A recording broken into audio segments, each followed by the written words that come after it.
Here we are again on a better day this time, I'm pleased to say, with a little update on the Manx Radio Grass Bank project, where we're trying to allow it to renaturalise, I suppose, go back to a wildflower meadow by dint of not cutting it back all the time and giving it some treatment. So I'm back here with Hannah again and with Andree today, which is nice for a wander around, because here we are now at the very beginning of June, where everything's looking really lush, Hannah, and considerably less windy and cold than the last couple of times when we were here.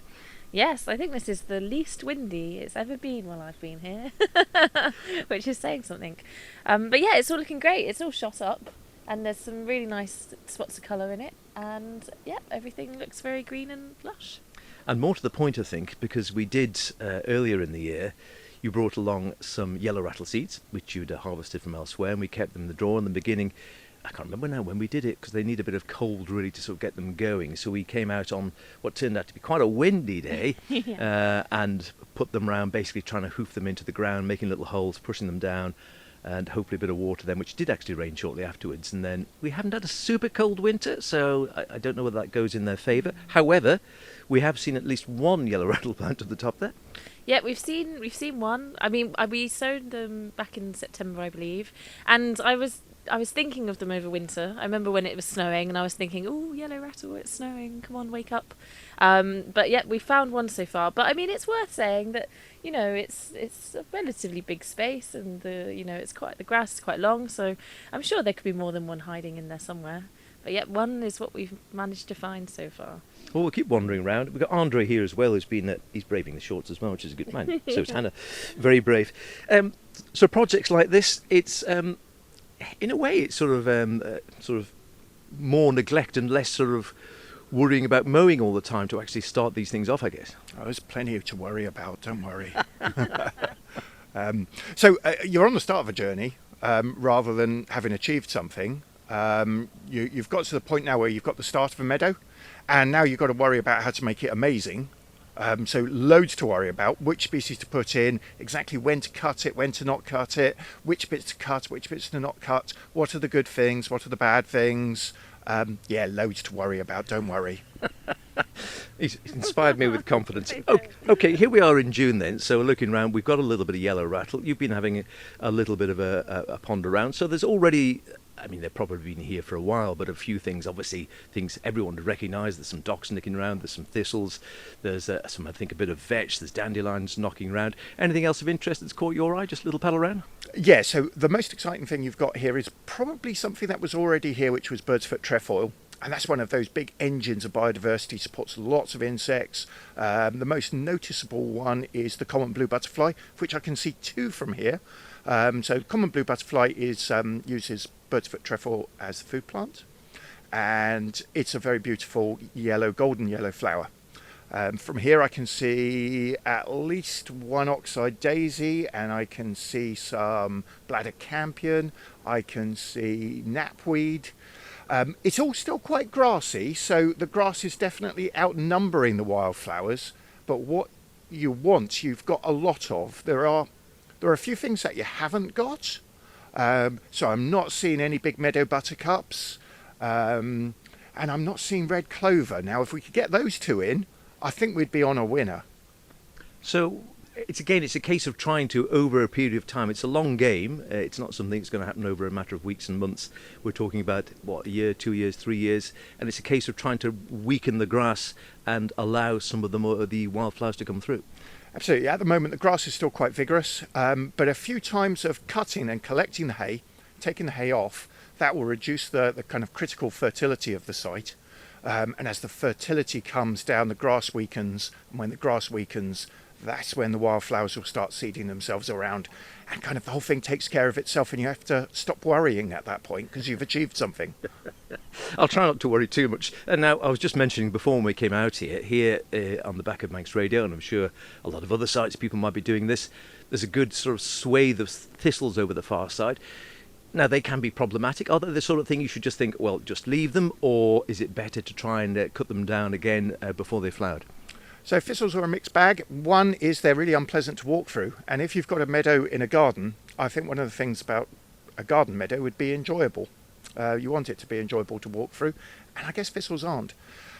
Thistles are amazing for wildlife. The flowers are full of nectar, full of pollen, and the plants themselves support a lot of insects. So yes, they're good for wildlife, but they don't look always that fantastic. And probably in a small garden meadow or a small sort of amenity space, I would probably say that maybe the thistles are better off kind of further afield in wilder places. Okay, so maybe if I get out then and take some of them back and do a sort of halfway house, then take some of the worst close to the path down there, leave some a bit further down for the wildlife, go for a sort of a half and half approach. I think that sounds like a good and reasonable approach, yes. And then we were talking about sort of mowing this year. So this is the first year we did we didn't mow it last year. We left it until the end of the year, hacked straight back then, or as far back as we could towards the end of the year, and raked it off. Hannah and I came out with the yellow rattle later on. So this year we've just left it so far. We're just going to trim around the borders. When do we need to think about, or people doing something similar this year, when would you say we need to actually crop the whole meadow again here now? It's probably earlier than you think. The tradition on the Isle of Man would be cut after Tynwald Day, and I'd say that's really appropriate. So middle of July would be brilliant for this meadow. If you leave it too long, then the grass will just start to get really thatchy, really tall. It will start to fall over and become really difficult to cut and manage, and you'll end up with quite a thatchy meadow where plants like yellow rattle and the uncompetitive wildflowers really struggle to come through. So cut it really short around July, and then probably just top it once or twice in the winter, with your last topping just being before the yellow rattle germinates around the middle of March. So if in the middle of March it's got its last cut, then it's good to go for next spring. But in future years you can cut less. So as your fertility declines and the thatchiness and the vigour goes, then you could probably have a longer and longer season. So leave your first cut until August, and then potentially September when it's really, really established. Okay, so a short back in size in sort of Tynwald Day-ish, somewhere around the first week of July, and then through the rest of the summer, just a bit of a trim. Certainly during the winter, just one or two trims during the winter. I mean, you might find that if you cut it in July, some of the plants will bounce back and try and give you a bit of a second flowering. So you might find that you get a little bit of a second shot at a meadow, kind of around September time. Okay, and time-wise then, on a project like this, we're talking 5 years, more, less? It does depend a lot on the soils. You've got a little bit of clay content in the soil, which means that there'll be a little bit of stubborn fertility to get rid of. I've never found that 3 years of cutting and removing doesn't take off all the excess fertility. I'm sure there are places where it does take longer, but looking at this site, 2 or 3 years, and I think it will be as good as it's ever going to get on a fertility basis. That's terrific. And I have to say, I mean, the thing is, I suppose it's the sort of thing anyone can do. And the areas here, there's another amenity site which doesn't belong to Manx Radio, just across the other way of the drive, where that is, as are a lot of green sites, that's mowed down by a whole load of guys who come up and just sort of mow it and leave it every year, but it's hacked down. Personally, I think the actual longer grass in the wild already actually looks a bit better to my eyes and seems to be a bit more wildlife friendly than the sort of the standard green which we see just being mowed down with the grass blowing around every sort of 2 or 3 weeks of the summer. Yeah, and I think the best tip I can give you is always have a grass collector when you're mowing your grass. If you have a grass collector, then what happens is the nutrients will slowly reduce, and you'll go from a very grassy kind of lawn to a sort of a dandelion and daisy lawn. Particularly at this time of year, the daisy lawns are looking great, and having a daisy lawn instead of a very grassy lawn, I think it's an absolute winner. There we go, good start. Hannah, so yes, on the road as they say, so we could keep our eyes open for anything else through the summer, I guess, see if anything else pops up, see if any more yellow rattle actually flowers, which would be quite nice, and we could maybe this back end see if we could put a bit more in. Yeah, definitely. I think I've got some more yellow rattle seeds, so we can definitely give it another go. I think Andree said last time we visited that he even had some plug plants that he could suggest, so it might be that we even take a look at that in the future at some point.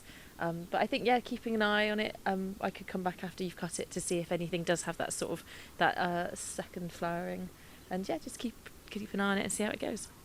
Excellent. So there you go. If you're following this, that's where we're up to. If you're trying to do your own thing, well, why not have a go? You know, it's a case of really, just as you say, as Andree says, plenty to worry about, but in a way not as much work, generally cutting it down, and hopefully over a period of a few years you're just going to get a much more natural, much more pleasant environment around wherever you are, your workplace or your house or your garden or your meadow, and it's going to be so much more biodiverse and attract so many more insects as well. It's just a win-win situation in many ways. So yeah, we'll report back a bit later in the year.